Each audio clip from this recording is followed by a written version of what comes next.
जिस दिन मुख्यमंत्री बन जाऊंगा। देखिए सच पूछिए तो मैं नरक का राजा बनना पसंद करता हूं, स्वर्ग का नौकर नहीं। मैं आज जहां हूं वहां का राजा हूं और मैं खुश हूं।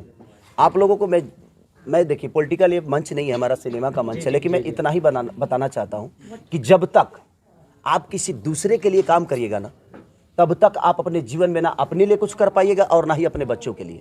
और हमारा बिहार प्रॉब्लम में जानते हैं क्यों है? बिहार प्रॉब्लम में इसलिए है कि आप अपने बच्चों के लिए कभी कोई काम ही नहीं किए। हम तो सिर्फ इनका झंडा, उनका झंडा, इनका झंडा, उनका झंडा, हम सिर्फ दुनिया का झंडा उठाकर अपने सर पे बांधकर कफन की तरह उसको लेकर दौड़ गए। तो जब आप अपने बच्चों के लिए नहीं सोच पा रहे हैं तो फिर आप बिहार की उन्नति कैसे सोच पाएंगे? और बिहार की उन्नति आपके अपने बच्चों में ही है, क्योंकि आपका बच्चा ही कोई वैज्ञानिक बनेगा, आपका बच्चा ही कोई बड़ा पॉलिटिकल बनेगा। तो मेरे कहने का मतलब आप लोग खुद पे काम करिए, किसी को दोष देने से कोई फायदा नहीं कि फलानवा ने ये नहीं किया। भाई आपने ही चुना है ना, तो जब नहीं किया तो बदल दो।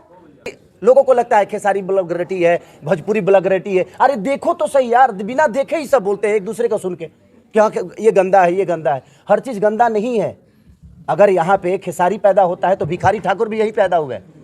तो मेरे कहने का मतलब कि भाई भिखारी भी तो यही पैदा हुए ना, तो आप अब भिखारी को भी खेसारिये में जोड़ देंगे? नहीं, हर चीज अलग होती है। तो हम सिर्फ सुन के कि हाँ फलाना हो गया, हव हो गई, तो मैं लोग उहे बोले लागल कि ना उहे होता, उहे होता। अरे आप बिचारिए, आप बुद्धिजीवी हैं। हर आदमी अगर सोच के बोलेगा, हर आदमी अगर परख के बोलेगा, हर आदमी अगर आज मान के चलिए कि कम से कम 400 से 500 थिएटर था ना पहले, तो थिएटर 500 था, आज ज़्यादा से ज़्यादा 50 बच गए। तो आप मेरे को, मैं सामान तो बेहतर बना लेता हूँ, लेकिन मेरे पास बेचने की दुकान ही नहीं होगी तो क्या करूँ? गोदाम में रख दूँ। और उसके बाद आप कह रहे हैं कि आपका माल बिकता ही नहीं है, आपके माल चलते नहीं है। कहाँ से चलेंगे? हर शहर में 3-3 4-4 थिएटर थे, कहीं एक चालू है तो कहीं सारे बंद है। तो मेरे कहने का मतलब उस पर सरकार का विषय है। सरकार का विषय ये है कि अगर वो हॉल चालू हो जाएंगे तो वहाँ दुकान चालू हो जाएगा, वहाँ चीज़ें चालू हो जाएगी, वहाँ रोजगार बढ़ जाएगा, लोगों का आना जाना शुरू हो जाएगा। तो लोग जहाँ जाएंगे उन्हें रोजगार होगा जी। और लोग तो घर में कभी सत्ता में आते हैं, सत्ता के नजदीक आते हैं।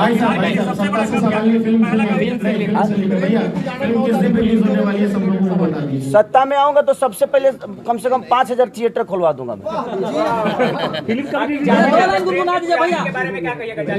जाते जाते बस आप प्रेम करिए और आप भी प्रेम का पुजारन बनिए, चाहे अपने परिवार के लिए हो, देश के लिए हो, राज्य के लिए हो, या किसी लड़की के लिए हो, अपने माँ के लिए हो, बहन के लिए हो। प्रेम बहुत जरूरी है हर आदमी के लिए। कि निबुखर बुझा भइल कैसे। चलो प्रणाम सबके दिल से, थैंक यू। आप लोग खाना खा के जाइएगा। जय श्री राम। जय श्री राम। और डेट हाँ, डेट 9 तारीख को, 9 फरवरी को रिलीज हो रही है हमारी सिनेमा ये प्रेम की पुजारन। प्रेम खेसारी जी वैलेंटाइन वीक में आ रहे हैं, ठीक है? हाँ, तो आप लोग प्रेम की पुजारन, इसीलिए 14 फरवरी को वैलेंटाइन डे है पूरा। और पुलवामा अटैक भी है, तो उस दिन फिल्म के साथ साथ कम से कम हमारे उन शहीद, जो भी हमारे शहीद जवान हुए थे, उनके लिए प्लीज़ आप लोग श्रद्धांजलि जरूर दे दीजिएगा। वो भी जरूरी है हमारे लिए, क्योंकि अगर देश सुरक्षित है तो शायद हम सुरक्षित हैं, क्योंकि देश हमसे भी है तो हम भी देश से हैं। तो हम सबका नेतृत्व बनता है, दायित्व बनता है कि हम हर विषय पे काम करें। आज जीवन में देखिए, मुझे लगता है कि 25 साल में एक भी वैज्ञानिक पैदा नहीं हुए, क्योंकि किसी को ख्याल नहीं है। हम सामान दूसरे से खरीद रहे हैं, हम अपना बम तैयार नहीं कर पा रहे। उसका कहीं ना कहीं प्रॉब्लम तो है यार, हर जगह प्रॉब्लम है। दोषी सिर्फ एक नहीं है, दोषी हम ही हैं, क्योंकि हम उस चीज़ पे सोचते ही नहीं है। हम तो अझुराए हुए हैं कि वो अश्लील गा दहले, हऊ अश्लीलता बा, हुंकरा के नीचे कदर, हुंकरा के ऊपर कदर। नारी भाई, ज़िंदगी उससे नहीं चलेगा। आप अपने बच्चों को क्या देंगे, ये आप ही बदलाव कर सकते हैं। तो कोशिश करिए, हर चीज़ को बदलने की कोशिश करिए। खेसारी गलत है, बदल दीजिए, कोई नया लड़का लाइए। वो गलत है, बदल दीजिए, कोई नया लड़का लाइए। मैं ये नहीं कह रहा हूँ, सिर्फ नेताओं की बात नहीं है। अगर आपके मनोरंजन को बेहतर कोई नहीं दे पा रहा है, बदल दीजिए, देखना बंद करिए, सबके लिए है।